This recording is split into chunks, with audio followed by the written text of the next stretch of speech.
안녕하십니까. 고객님만의 부동산 전문 매니저 송도 투데이 부동산 도리투데이입니다.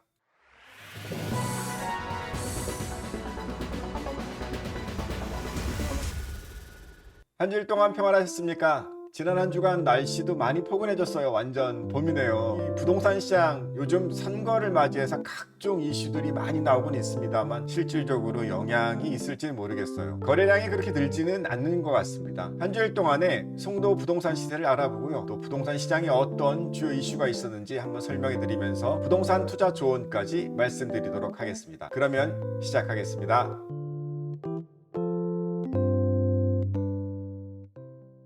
오늘 첫 번째로 고른 단지는 더샵 엑스포 9단지가 되겠습니다. 109에 있는 포스코 직원용 아파트였던 그 단지가 되겠습니다. 전용 116제곱미터인데요. 요즘 신규로 분양하는 단지들이 42평형, 49평형 해가지고 비슷한 전용 면적을 가진 분양세들이 많거든요. 비교 한번 해보시라고 골라봤습니다. 주간의 거래는 9억 5천을 조금 안 되는 가격에서 실거래가 있었습니다. 보통 109 가격이면 10억대에는 가게 되는데요. 그리고 새로 분양한 곳 들은 11억, 12억 이상도 가고 있습니다. 조금 연식이 되다 보니 가격은 좀 처져 있네요. 전세 가격은 그러나 109의 장점상 5억 5천에서 6억까지 가는 그런 가격대라고 보시면 갭은 상당히 적지 않습니까? 월세는 그렇게 거래가 많이 되지는 않는 것 같아요. 보증금 한 5천만 원 기준이면 월세는 250만 원 근처에서 형성이 되고 있다. 이렇게 말씀을 드릴 수가 있겠습니다.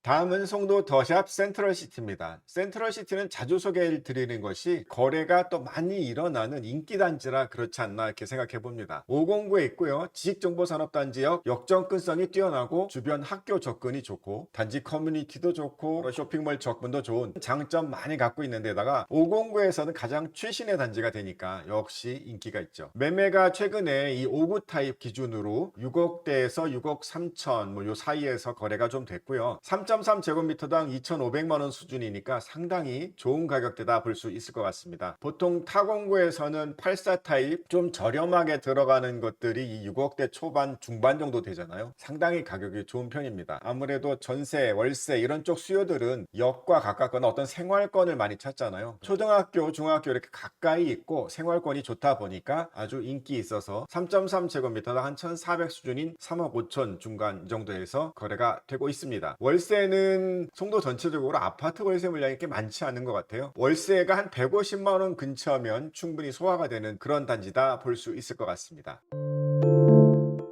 네, 다음은 709에 있는 송도 캐슬앤 해머로입니다. 새롭게 이번에 분양이 된 1109 자해풍경채의 그 맞은편 쪽이다 보니까 기대감들은 꽤 있더라고요. 2026년 준공을 목표로 하고 있는 연세대학교 세브란스 병원에 대한 또 기대감 때문에도 관심들은 있습니다만 가격은 그렇게 많이 오르지는 않는 것 같습니다. 84 타입 기준으로 6억대 중반 정도까지 거래가 되는데요. 84 타입 수준에서는 좀 처지는 가격대다 볼 수가 있는데 그 원인을 찾아보자면 아무래도 역에서 조금 멀고요. 중심 상권에서 조금 벗어나 있다 보니까 가격은 좀 떨어져 있습니다. 그러나 초등학교, 중학교 그리고 옆에 대학교, 연세대학교까지 다 품고 있는 어떻게 보면 조용한 주거 학세권 단지다 이렇게 말씀을 드릴 수가 있을 것 같아요. 가성비가 좋게 송도 접근을 할 수 있고 또 미래를 바라볼 수 있는 그런 단지로 투자하거나 생활하신다면 추천해 드릴 수 있지 않을까 해서 말씀드렸습니다. 전세 가격이나 월세 가격도 그렇게 부담스럽지가 않기 때문에 역시 고려해 보시면 어떨까 합니다.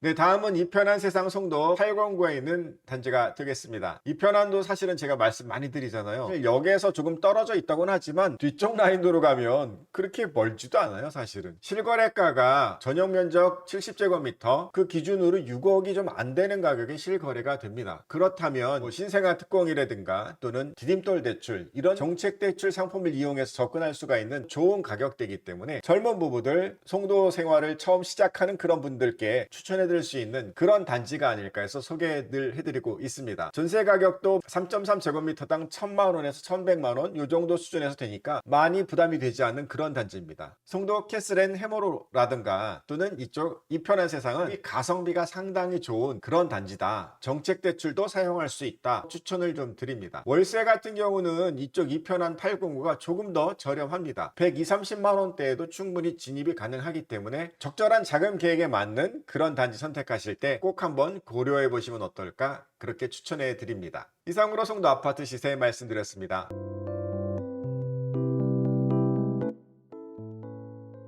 네, 다음은 오피스텔 시세입니다. 롯데캐슬 캠퍼스타운. 제가 역시 이것도 아주 자주 소개해드리는데 인천대 입구역을 중심으로 된 그 오피스텔과 역시 캠퍼스타운역을 중심으로 된 이 오피스텔이 송도에서는 세대수도 많지만 가장 인기가 있게 소화되는 그런 단지가 되겠습니다. 1억 6,400 뭐 이렇게 실거래가 있었는데 1억 7천대에서는 매물들이 좀 보이고 있고요. 전세 가격은 그거보다 한 1,000만 원 정도 갭을 두고 거래가 되기 때문에 갭 투자한다는 분들이라면 1,000만 원의 갭 정도 가지고 들어오실 수도 있고, 최근에는 KB 시세라든가 부동산 테크 시세의 90%까지가 전세보증보험이 가능하잖아요. 그 가격 밑으로 형성이 되다 보니까 1억 6,400선 밑으로 주로 형성이 되고 있더라고요. 월세는 보증금 500만 원, 1,000만 원을 기준으로 해서 전입이 가능 유무에 따라서 70, 75 뭐 요 정도에서 거래는 되고 있습니다. 인기 있는 단지 가격 기준이 되니까 꼭 한번 알아보시면 좋겠습니다. 네, 다음은 송도 AIT 센터입니다. 2024년도 2월달, 그러니까 최근에 준공이 됐어요. 이전에 709 연세대학교 앞에 늘 소개해드렸던 AT 센터 바로 옆쪽에 있습니다. 지식산업센터라든가 오피스를 같이 가지고 있는 그런 단지가 되겠는데 총 286세대가 있고요. 대부분이 원룸인데 사업자들의 소유가 많다 보니까 부가세를 발행을 해야 하고 전입이 불가능한 주거의 기능이 아닌 오피스의 기능을 하는 그런 사람들을 수요로 하다 보니 가격도 비싸지고 해서 소화가 참 어려운 그런 단지가 되겠습니다. 최근에 지어졌고 또 평형도 되게 넓어요. 29제곱미터면 약 9평 정도가 나오는데 상당히 크고 생활 환경은 상당히 좋습니다. 전세를 할 경우에는 들어온 지 1년이 안 됐잖아요. 몇 달 되지 않다 보니까 이럴 경우에는 분양 가격의 90%가 전세보증보험 가입 가능 금액이 됩니다. 보통 분양을 한 1억 6천, 1억 8천 정도 했다 하면 거기에 90% 수준인 한 1억 4천에서 1억 6천 정도대로 전세 가격은 형성이 되는 것이 맞다, 이렇게 말씀을 드릴 수 있겠습니다. 월세 가격은 1,000만 원에 80만 원을 기준으로 주로 형성이 된다, 이렇게 볼 수가 있을 것 같습니다. 새롭게 진입한 이 AIT 센터도 한번 관심을 가져보시면 어떨까 합니다. 이상 오피스텔 시대까지 말씀드렸습니다.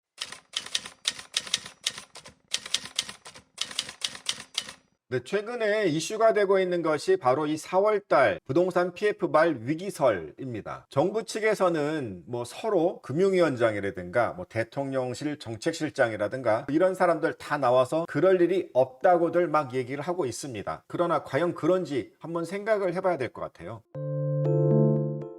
기본적으로 4월 위기설이라는 게 뭐냐면 총선 이후에 금감원장이 그런 이야기를 했어요. 부동산 PF 부실에 관해서 옥석 가리기를 하겠다. 그러니까 죽일 때는 죽이고 살릴 때는 살리겠다. 그런 작업을 할 건데 선거 이후에 하겠다, 이렇게 얘기를 했으니까 4월 달에 어떤 위기가 닥쳐올 것이다, 뭐 이런 고민들을 시장은 하고 있는 겁니다. 많은 자료는 준비했습니다만 같이 보시고요. 부동산 PF 잔액 이런 것들이 막 늘어나고 있고 그것들에 대해서 연체율도 계속 늘어나고 있고 그 부담을 가진 금융사들, 증권사라든가 저축은행 이런 데들의 연체들이 올라가서 부담이 늘고 있다, 이런 것이 기본 사실이 되겠습니다. 또 하나의 사실은 현재 부동산 시장에 미분양이 계속 늘고 있고 이것으로 인해서 지방 건설사들 또 소형 건설사들이 넘어지고 있다, 이것 또한 사실이라는 겁니다. 여기에 대해서 정부는 견딜 수 있다, 아무 문제 없다, 이렇게 먼저 얘기를 하고 있는 이유는 이전에 우리나라가 2011년도나 13년도 그때에도 이제 막 부동산 그 PF 위기로 해가지고 저축은행들이 많이 넘어가는, 그리고 건설사들도 부도가 나는 그런 일들이 있었는데 그때의 연체율이나 그때의 위험에 대비해서는 지금은 뭐 3분의 1, 9분의 1 수준밖에 되지 않는다 하고 자신을 하고 있더라고요. 그러면서 이제 선거 이후에 확실한 어떤 가이드라인이라고 그러죠. 옥석을 가릴 그 기준을 잡아서 시행을 3, 4분기에 할 것이다, 이렇게 발표를 하고 있다라는 겁니다.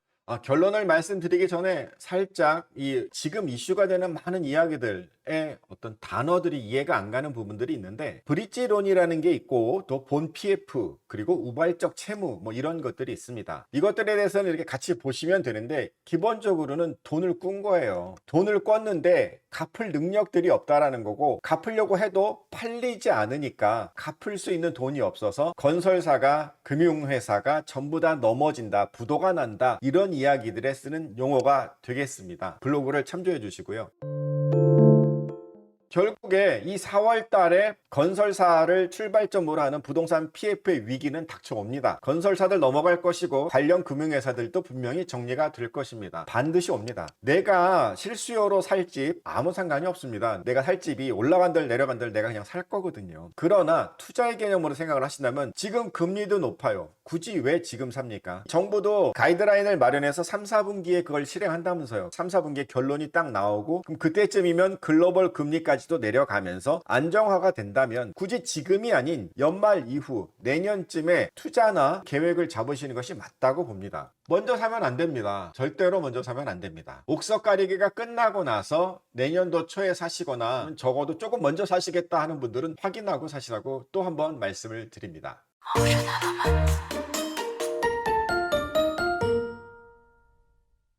여러 가지 이슈와 부동산 시세를 말씀드리지만 꼭 필요한 분들만 이게 들으시는 거라 사실 많은 분들이 보지는 않으세요. 그러나 궁금하신 거 있으면 언제든지 자세히 설명해 드리고 같이 이야기 나누고자 합니다. 언제든 연락 주시고요. 또 응원의 메시지도 잘 부탁드립니다. 다음 주에도 뵙겠습니다. 고객님만의 부동산 전문 매니저 송도투데이 부동산 도니투데이였습니다. 감사합니다.